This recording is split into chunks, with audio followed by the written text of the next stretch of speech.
Welcome all video gaming geeks and moviegoers to the Fandom Brigade podcast. I'm Logan. And I'm Joy. And I am Jordan. And this is episode 2 of the Fandom Brigade podcast, which I already said. It sure is. It's episode 2. We were so excited we had to say it twice. Exactly. That's what it's number 2. It is number 2. Get it right. Get it right. You okay? Yeah. So what happened in your week, Logan? Nothing much really. I mean, Really? nothing much. But I heard you had big news. Oh wait. Yeah, I'll say my big news in 1 second. Once you explain about your whole Gears of War thing that happened. Right. I was playing Gears of War just blankly, just out of nowhere. Just, all right, I'm going to play Gears of War on Xbox 360. But, yeah, I started playing it. I'm going through the tutorial mode and everything. And then I just get shot. And I'm just like, I'm done. I'm not playing no more. You got shot once and you quit? Basically, yes. But dude, you know how you never give up a Call of Duty. Why would you give up a Gears of War? Because it's Gears of War. I think Call of Duty is better than Gears of War. I mean, well, you said you're not used to the Xbox 360, but maybe that was the problem. Is that the problem? That could be the problem. But it's easy to control. It's easy to figure out. I don't know. No comment. No comment. He's been gifted with the PS4. He doesn't have time for silly little game systems like an Xbox 360. PS4 is basically my baby. Yeah. I named it Philip. Philip really? The PS4. Philippe. PS4. Philippe. Now I am the Xbox 360 person, and mine is named. You're also the Wii person too. I'm PS2. Oh wait, we're both PS2. My Xbox 360's name is Sherman. Sherman. P. Sherman Wallaby Way. P. Sherman Wallaby Way, Sydney. I don't know why that came up, but it did. Hey, Finding Dory, that's a movie we're going to have to review when it comes out, man. We got to go see that. Yeah, I'm definitely going to go see that. Mm-hmm. A damn straight. How old were we when Finding Nemo came out? Were we like 10? Was it 2004? Was it? Oh, yeah, 2004, I think. So I was 9 and you were 8. Yep. That movie was amazing when I was 8 years old. I know. Hey, it's still a good movie. That movie pretty much lived on. So. It did. It has been living on. I could watch it now. That's how good it is. I know, right? I haven't watched it in a long time. I need to watch it again, actually. I'm going to probably watch it before I watch Finding Dory. Tell the listeners about your news. My news. Well, like I said in episode 0, I am pursuing acting in Atlanta currently. And right now I'm currently doing background work, so I do extra work and stuff. So, I've done one movie, and the other things I've done are TV shows. And one of the TV shows I did was I was on an episode of The Originals, and Friday night I just saw myself, or I guess no, when we post this, it won't be okay. So this would be April 29th. That night, that Friday night, I saw my face on the episode of The Originals, and it was glorious. It was right in the middle of the screen. Yeah, first my face is right in the middle as Klaus and I forget the other character's name, but the actress is Leah Pipes. So Joseph Morgan and Leah Pipes are walking. My face is like right in the middle of their bodies, and then they walk right behind me, and you can see my actual face as the camera goes by, and it's awesome. And you should have heard my mom. I was freaked. Yeah, you should have heard my mom. You should have heard me while I was talking to my mom, because I was on the phone with my mom, and I was completely freaking out and like pacing all up and down my apartment. And I think my neighbors hated me even more so than they probably already do. They probably did. Yeah. And my mom was just laughing her ass off. It was I hilarious. was doing the same. I couldn't stop laughing. I know. Yeah, because I think it's just because my face is just like bam there, and then or my head is the side of Yeah, my your head, head. and then my face kind of just goes by, and it's like, hey, I'm I know I'm kind of that surprised that person. the director allowed that to happen. Well, no, that's what they usually do. Yeah, so they usually they have someone in front of the camera to make look obviously like someone's there, then they blur it out and then focus on the actors. That happens a lot in movies. You don't see that in movies? No, not really. I just watched the movie. Hmm. I don't look for detail. I just watch the damn thing. All Jeez. right. Before we get started, I just want to let everybody know that this podcast is explicit. There will be Oh f bombs yes, and shit talkies going on this shiitakes, podcast. shiitake mushrooms. Yeah, so yeah, because we are, I love saying it like this. We are adults, and we do let the explicitives fly, explicitives, whatever the word is, fly sometimes. So just a little warning, and also another warning: there will be, as we talk about, usually do our review of new games and new movies, there will be spoilers. So warning. Today we're gonna be talking about Sophie's Curse. Fun, Yes. haunting. Well, Yeah, we're gonna be talking about Sophie's Curse. yeah. And Joyful Creation. What a hell of a game. Spin-off The joy of of creation, Freddy's. sir. No, I did the. He keeps calling it joyful creation. He keeps getting his words mixed Oh up my today. gosh, the joy of creation. I'm sorry. Yeah, the joy of creation. Actually, it's technically TJOC, I think semicolon R. I think because it's like some kind of little. Like the title is actually based on something like a secret message that the fans decrypted or something. I think I heard if any of you follow Matt Pat on YouTube, I think I heard him talk about it, but because they played this game and yeah. And also the Junk Book. I mean, this movie Oh man. Oh, is gonna so be good. fun to talk about. All right, let's It's gonna be start with great. Sophie's Cursed. You know, tell us about the Yes, that's backstory about this. Sophie's Curse. I actually, well, really, Well, basically, you're in a house that's like old, like yeah. maybe 1930s, 1940s setup, and you're going around the house. Actually, I think it's modern day. Actually, they Is never it? really give you a decade. The Um, house looks old as hell. I think it's an older house, but I think the time is like modern day. But yeah, the house is definitely older. You can tell. Mm. And it almost looks abandoned. It's kind of weird, Mm-hmm. but yeah. Basically, you're playing as this as I don't know if you're a male or female. I think they might have You're said an at the it. beginning. You're an it. You are an it. That is your name. Don't wear it out. And you're basically I think you're a caretaker of somebody's grandfather. Like you get hired to watch it because I think the son or daughter is going out of town, so you're paid to watch the grandfather. And but there's something wrong with this house. Like there's it's said to be haunted by this girl named Sophie, and it's a horror game, and you have to, and basically you can't stay in the dark. The electricity doesn't fully work, so you have to be able to keep the electricity on. You have to crank different like machines around the house, and you can't let one fail, or else Sophie will get you. Scary And it's Sophie. it's pretty scary because the jump scares are Oh just my. brutal. They are so loud and they pop out of nowhere. And there are times when you can sometimes tell when they're gonna happen, but there actually are a couple random ones which Probably suck. probably the worst is when you're first starting out. Yeah. Yeah, because you don't. Well, obviously you don't know what to expect. But the one thing I do like about this game is the atmosphere is incredible, though, because it really makes you constantly like sometimes they'll do the strobe light thing where the power seems like it's gonna go out, and you have to go to your safe zone, Right. like A, B, C, D. Yeah. Yeah, when I was watching it, I was saying F bombs like crazy because it was so freaking scary. I know. Oh man, yeah, me too. Those I always had to turn the volume down. And this game seems so difficult playing it. I mean, it just seems that Sophie's gonna get you no matter what.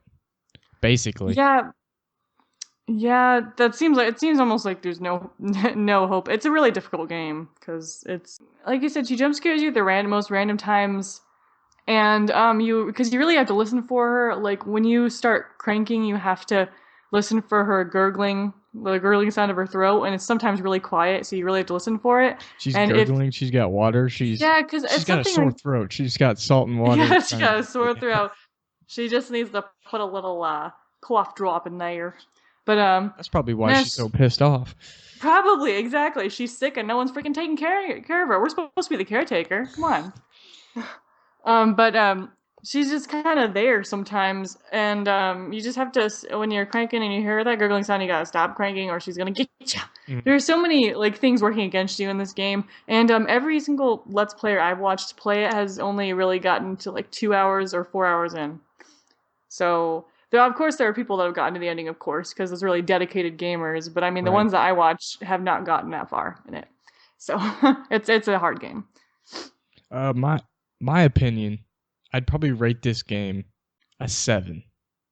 A 7 because how scary it is Mm-hmm. and how The atmosphere. intense Yeah. The and ambiance. the jump scares. But pretty much that's it. I mean, you just Yeah. walk around a house and just crank to Just get the cranking lights stuff, up. just crank it up. Crank it I mean, up, the crank game's it pretty up. basic. It is basic, but it is kind of, I don't know, as far as like horror goes, it seems like we're kind of spoiled with horror, and we've seen a lot, and we're like, oh, we've seen that before. But my rating, I don't know. Actually, I think mine will be the same as yours this time. A 7. We finally agree. Yeah, because Looking yeah, I like a agree. 7. I I agree. The ambiance is really is good and all that. The atmosphere and the jump scares can be brutal. But me personally, I don't like jump scares very much, and I don't like when a game relies on jump scares. That's why I'm not that big of a fan of Five Nights at Freddy's, really. Mm-hmm. But I will say though that it can get very intense, but it's just yeah, it is simple, and the jump scares after a while get really annoying and obnoxious, and then That is true. um and I actually have seen the ending from a Let's Player before, and the ending is really bad, like badly written, badly done. I don't even know what they were trying to go for. It doesn't make sense. It just doesn't make At sense. the end, is there like a boss level? No, It's just the end. no, yeah. Um, they put like some text at the end to try to explain what was going on the whole time. It was supposed to be like this big twist, but it doesn't make sense whatsoever. Okay. The joy. Finally, get this right. The joy of creation. Good job. It's about freaking time. I am proud of you. It's the other game, and it's also another horror game. Right. It's related to Five Nights at Freddy's. Mm-hmm. Without the, it's not in a pizzeria, is it? It's in this. No, it's in a house. It's in a random house. Yeah. Random house. I don't know why. But I don't know. Maybe it's supposed to play off the whole. Well, not really. Well, the thing is, though, Five Nights at Freddy's 4 was in a house, but although you're only staying in a kid's room the whole time, which you can move a little bit in that one, but it's still not the full mobility that you can in this game, that you have in this game. You're in complete darkness, and you're going around trying to hide from Freddy, and it's you only have a Freddy. flashlight. Yeah. The good part is you're only dealing with Freddy. Yeah, at least for right now. But the thing is, though, this isn't really. It just came out, but it's in like really early stages. Like it's not even a game because there's no objective. Mm. You literally are just avoiding Freddy, and it's supposed to be just a scary atmosphere type thing. So it's like I think I want to call it like a demo because I think it's actually going to be like created into an actual game. And if it is, I would love to play it. You think it would be able to go on the market? Oh yeah, I think so. Like, I don't know if they're even selling it right now. You think it's only going to be? I could see it only being a PC game, and not broadening it out to a PS4. Oh yeah, no, it's not a full blown like game. It's a fan game. It wasn't created by the actual creators of the Five Nights at Freddy's game. So it's not going to be it's not going to be big. like an it's just probably going to be a PC game. Yeah, but I will tell you, for a fan game, this is very impressive. Mm. And when you can move around finally with Five Nights at Freddy. All you did was sit at a desk and click a button for doors and lights. So yeah, you get that option. Which can be kind of scary, obviously, for like sitting in a room and like things coming for you. Obviously, it's a scary idea. I've never played the Five Nights at Freddy's games, but I've seen all of them. I know exactly what happens. Right. I know the idea, and actually the thing is that I like Five Nights at Freddy's. I don't like the games per se, because like I said, just jump scares. That's all they are. But I love the story, though. I think the story is really interesting, and the story is really dark too. But the thing I like about this one, yeah, is the fact that you can move around, and I find it really unsettling because you can actually, when you're like around a corner, you can actually hear Freddy like walking, like a boom, like a boom, boom, boom. Right. And thing, you can and you see can hear his like a eyes metal because his screaming. eyes are lit up too. His eyes are glowing, yeah. And like I think it was in the first Five Nights at Freddy's. In the first one of that, there's like a certain part in the game where the animatronics start getting closer to you, and when you activate, so I forget which camera it is, but one camera you can see down a hallway, the hallway that's right next to you. And I remember a couple of Let's Players I watched. They've had I think it's Foxy run like right down the hallway and then like jump scare them. And they kind of use that whole running aspect in this game, where if Freddy sees you, he immediately runs right at you, and he is super fast. I think Freddy needs to slow down a little bit. They need to have him slow down a little bit because it looked like he was going like full speed. See, I actually like the fact that he's fast, because I find that very unsettling, and I think that's terrifying. I always thought the idea of somebody just like standing there and having something run right at them is terrifying. Well, it is, but you have like no chance hardly to get away. Well, I've seen people run from him. Being able to run from him before, you have to run from him for quite a while though, because before he loses you, because he's right behind you for a lot of it. Come on, man. It's really creepy, but it's such a well-made game. And if they do make it like an actual game, I would love to play it, even though I haven't played the Five Nights at Freddy's game. Although I'm not playing it alone, you're playing it with me. Right. I guess so. Yeah, I guess. For this rating, I'd probably give it an 8, just because it's fan made and fan made done well. Really well. Yeah. I mean, there's really no bad quality with this game, so I give it. For right now, I'd probably give it like a 7.5, because the thing is though, since it's not really an actual game, it's just like a thing you can just experience. It's more of an experience kind of right now, but I think it's extremely well made, and I actually wouldn't have guessed it was a fan game if I had known beforehand. So you gave it a 7.5. Yep. Sounds reasonable. Thank you. I thought so. Now we're going to talk about the Jungle Book. To Special get in depth with this movie, I'm going to talk about the special effects. I mean, they are just mind-boggling. The special effects. Oh, gosh. It's getting better and better with each movie. I know, right? Especially the kids' movies, because they're all cartoons and. It's the thing is, I've noticed they're starting to make a lot more live action versions of older Disney movies, because they just did a live action Cinderella last year. Yes. Was it?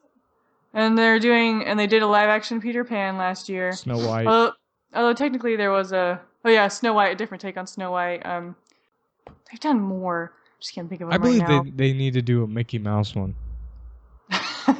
A live action one. I feel like Mickey Mouse would look really creepy in a live action movie. Mickey Mouse in an action movie with guns. And it's John Cena. The legit Mickey Mouse. And it's Mickey Mouse. Da da da da. Jeez. Wait, what's like holding like a gun and like, I'll be back. An Arnold Mickey Mouse. Oh, the Mickey Mouse, they're buddies. They're longtime buddies. All right. Get to the chopper! Get to the chopper. Pluto, get to the chopper. That's my horrible Arnold Schwarzenegger impression. But the special effects, yeah, they're incredible. I seriously think the most realistic animals I've ever seen. Yeah. Which, always in some level, usually CGI is good for the most part in most, big like blockbuster movies.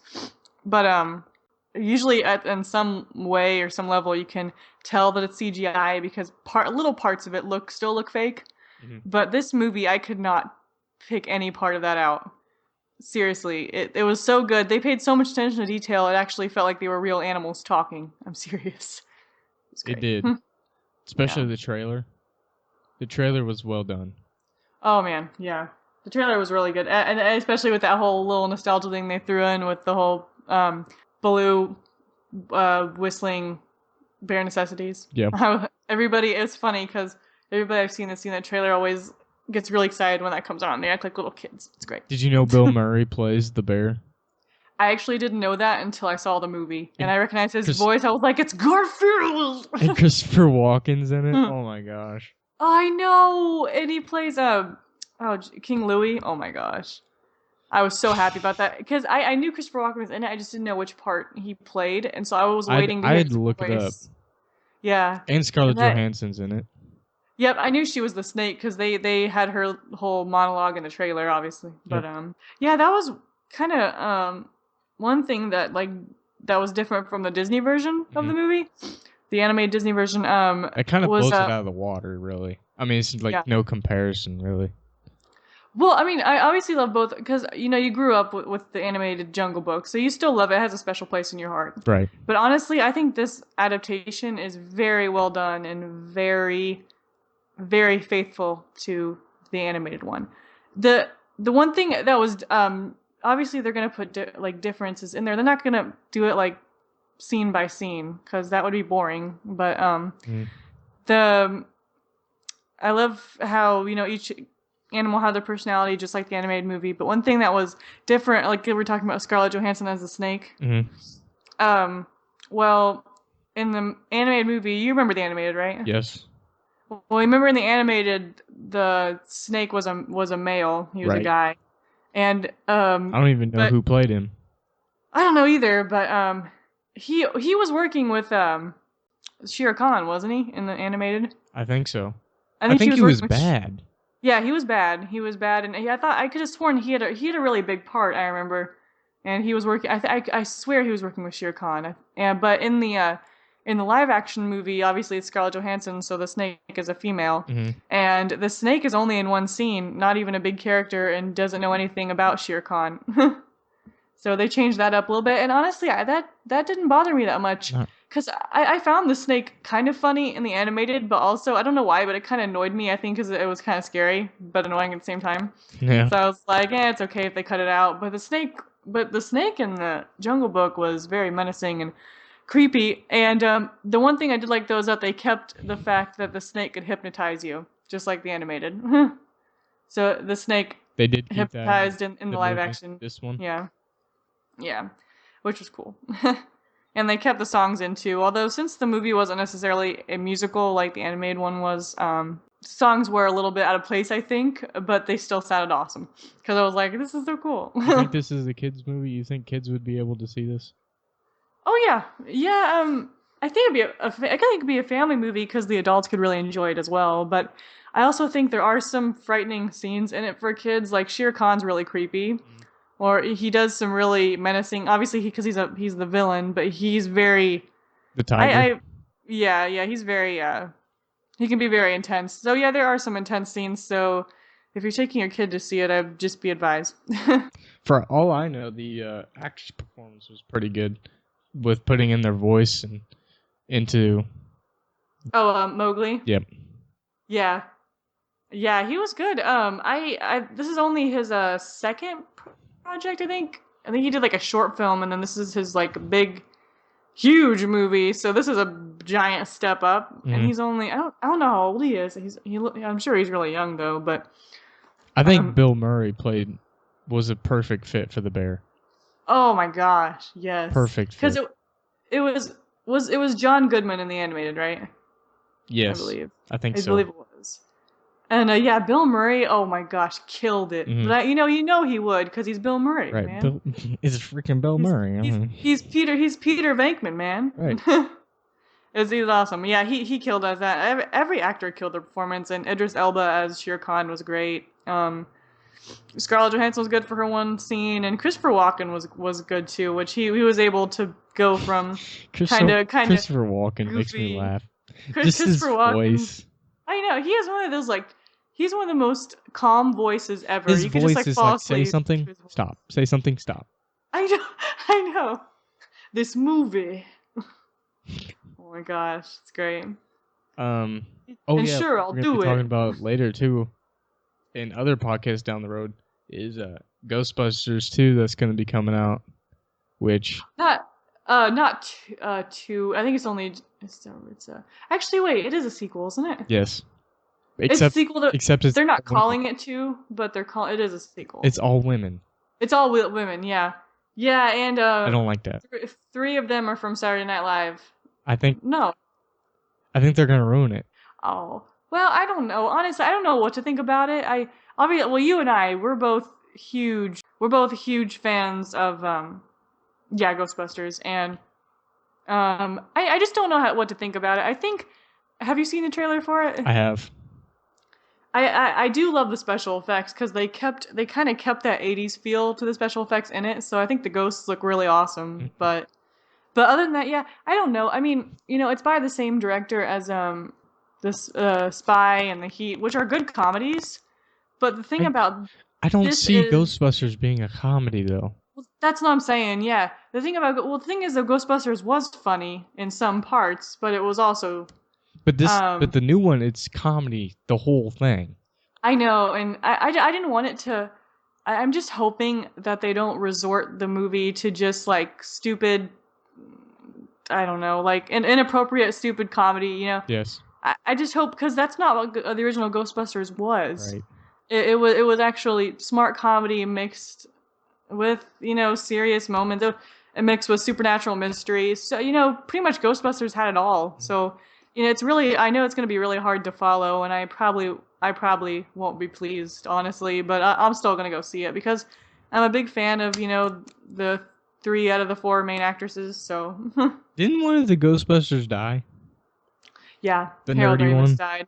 Yeah, the nerdy one, the really tall one with the they deep were all voice. scientists. Yeah, he passed away 2 years ago, I think. Yeah, so that's what stinks that they can't have like a reboot with them in it because of that. Maybe like Bill Murray and all of them, they just come in for a scene or something. That'd be awesome. Yeah, I Something really like hope Star Wars, like they brought at the end. They brought Mark Hamill in for Luke Skywalker. Yeah. Oh, spoilers for Star Wars. I can't wait till that movie comes out. Oh, I know. I'm hoping they'll give them cameos at least, because I know they're not gonna have actual parts, but I hope they have cameos. Mm-hmm. Sorry. You'd probably be the only one to give this one a rating since I haven't seen it. Okay. Oh man, I actually loved it. I'd probably give it. I'd probably give it a 9 out of 10. Actually. Whoa. I really enjoyed it. It is on my best movies list of this year. So yeah, I really enjoyed it. Do you know what time it is? Trivia time. It is trivia time. Boom boom boom. Are you ready? Yeah. Okay. And we're off. and we are moving on. All right. Yes. The player must solve puzzles, complete certain tasks, and find special objects. You play as 3 orphans. That gave it away. This game is a single player published live. Oh man. Oh man, if you wouldn't have said that, I probably would have guessed so many other ones. I know. I couldn't think of anything else. Well, let me guess. Tomb Raider. No, I'm just kidding. Tomb Raider and her sister and her brother. Tomb Raider and her 2 sisters. Serious Unfortunate Events. Yes. Okay. Great game. That's one of my most favorite PS2 games. And like I said, I wish they would have made a sequel movies. They could make a sequel game. That would have been awesome. They actually making a TV show for Netflix, aren't they? Yeah, they're making a Netflix show, and I'm actually interested to see how that's going to turn out. I can't. So, I mean, I obviously don't know anything about it, but I kind of, I hope they do it justice because I really like the movie. So I hope they do justice. Netflix is my best friend right now. I'm watching The Office right now, and I'm so addicted to it. Yep, and I'm watching Friends all the way through currently for the first time, and I've watched Friends like 3 times. Yeah, he's a huge Friends fan. Once he finished it when I first moved here, he finished it, and then he got so upset and he started it all over again. So oh yeah, I have trivia. Okay. Are you thinking this So on the fly? Hmm? Are you doing this on the fly? No, I had this plan from yesterday, but we only did one yesterday. Okay. No, it's not yesterday. The day before. Okay. So this was known as one of the highest grossing movies of all time. It made 1.8 million. It just got surpassed by something actually recently. I think it's recently, but no, this now is. But before that one surpassed it, it was one of the highest grossing for like 13 years, I believe. Yeah. The Breakfast Club? No. It won, I'll give you a hint, it won 11 Oscars, and one of the main actors just won an Oscar this year. Titanic? Yeah. Yes. I knew Good it was job. Leonardo. I Yeah, was so happy when he got that. Oh my, me too, man. He I should almost have like, gotten it a long, long time ago. yeah, I know. This is like his it's like his fourth or fifth nomination. And I'm like, man, I'm telling you, if they don't give him to this year, then there's no hope. But, yeah, Titanic was 1.8 million, and I think Avatar just surpassed it. Although I don't think it was recent because that came out in 2009. But yeah, Avatar was weird. you know what? You know what's weird? It was like you can tell they put a lot of work into it, but for some reason I cannot watch that movie more than once at a time. I don't know why. That was a There's just something Spielberg, about it. wasn't it? No, it was a James Cameron, which is by the. Oh no, it wasn't James. Was it James Cameron? I think it was James Cameron. It's the same director as Titanic. Well. And that is all for today. Well, you can check us out on YouTube. Subscribe to our channel, The Fandom Brigade. Add us on Twitter at The Fandom Brigade 2, capital T, capital F, capital B. You can find us on our website, thefandombrigade.com. Yeah. That's all we got for you today. Yes, it is. And that's Logan. I'm Logan. And I'm Jordan. And this has been The Fandom Brigade. Sure has. And we're moving on. We are moving. Yay!